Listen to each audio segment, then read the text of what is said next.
आप सभी को नमस्कार। आज से मैं अपना शेड्यूल चेंज कर रही हूँ क्योंकि डेली वीडियो नहीं डाल पाती हूँ, किसी दिन मिस हो जाती हैं तो मुझे फील होता है। अगर किसी बहन को बुरा लगे तो मुझे माफ़ करना। मैं 3 दिन ही वीडियो डालूँगी। सोमवार को कहानी, बुधवार को कोई कविता और बृहस्पतिवार को किसी भी प्रकार की वीडियो, कोई भजन की या कोई लोकगीत की या फिर कोई मनोरंजन वगैरह जैसे डांस वगैरह की।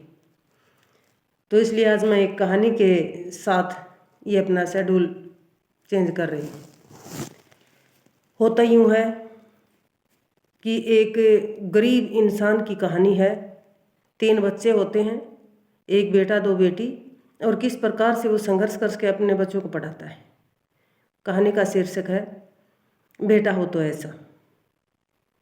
तो बेटा बड़ा होता है, सरकारी स्कूल से +2 पास कर लेता है। उसके बाद में पिताजी को चिंता होती है, बेटों को पढ़ाना तो अच्छे स्कूल में है, लेकिन उसके सिर पर 3 बच्चों का भार है, पूरे परिवार का बोझ है, तो उसको चिंता होती है।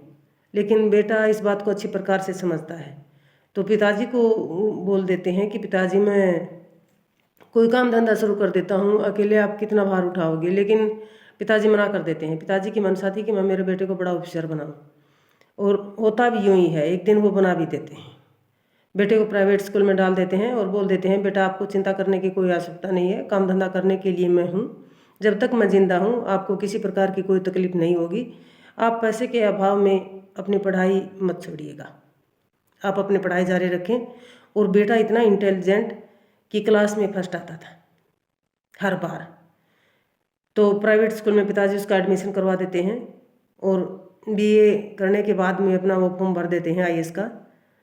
और जब IAS का रिजल्ट आना होता है तो बेसब्री से इंतज़ार करते हैं, क्योंकि उसको यकीन था कि मैं ज़रूर सिलेक्ट हूँगा। और जिस दिन रिजल्ट आता है उस दिन पिताजी तो रिक्शा लेके चले जाते हैं और माँ सुबह घर का खाना बना रही होती है, और बेटे को बड़ी जल्दी होती है रिजल्ट देखने की। तो वो जल्दी जल्दी में निकल रहे होते हैं। तो माँ बोलती है बेटा खाना खा के जाओ, कहाँ जा रहे हो, इतनी भी क्या जल्दी है।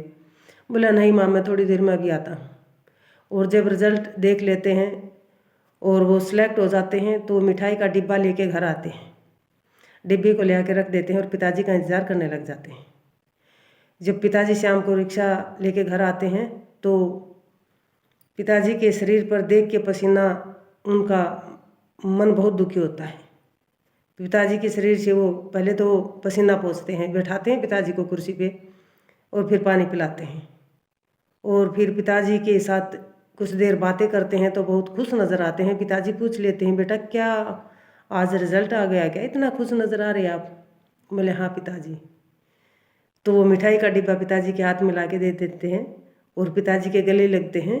और पिताजी इतना खुश होते हैं, बहुत ज़्यादा। देखो जो कड़क मेहनत होती है ना वो तो पिताजी ही करते हैं। माँ तो इतना कर देती हैं कि बच्चों को संस्कार दे देती हैं और खाना बना के दे देती हैं, उनके कपड़े धुलाई कर देती हैं और प्यार प्रेम दे देती हैं। पिताजी दिखाते नहीं हैं। पिताजी भी प्यार प्रेम बच्चों से बहुत करते हैं, तभी तो इतनी मेहनत करते हैं बच्चों के लिए। तो पिताजी इतना खुश हुआ, इतना खुश हुआ बस पूछो मत। बेटे को गले से लगा के और पीठ थपथपाई और क्या बोले बेटा हो तो ऐसा। और एक बात और बेटे को कही कि बेटा आप ईमानदारी से नौकरी करना, कभी रिश्वत मत लेना और कभी किसी का बुरा मत करना। अगर आप सच्चाई और ईमानदारी से सर्विस करेंगे तो आप ज़रूर प्रगति करेंगे और अच्छी प्रकार से आप काम करना। तो बेटे ने भी पिताजी को आश्वासन दिया कि पिताजी इस पर आप इस प्रकार की कोई चिंता ना करें कि आपका बेटा किसी भी प्रकार का कोई गलत काम करेगा। तो इन्हीं खुशियों के साथ दोनों बहुत खुश होते हैं और बहन इतना डांस करने लग जाती हैं, इतनी खुश होती हैं और माँ खुशी के आंसू छल छलाती है। कितना खुशी का माहौल होता है जब एक गरीब के घर में इस प्रकार का खुशहाल का माहौल बनता है। तो मैं तो आप सभी से यही प्रार्थना करती हूँ कि आप भी इसी प्रकार से आगे बढ़िए और अपने माँ बाप के सपनों को अवश्य पूरा करिए। पिताजी जो इतनी मेहनत करते हैं उनको क्रेडिट ज़रूर दिए। तो आपको इस कहानी से क्या शिक्षा मिली आप कमेंट करके ज़रूर बताएं और आप सभी का तहे दिल से धन्यवाद।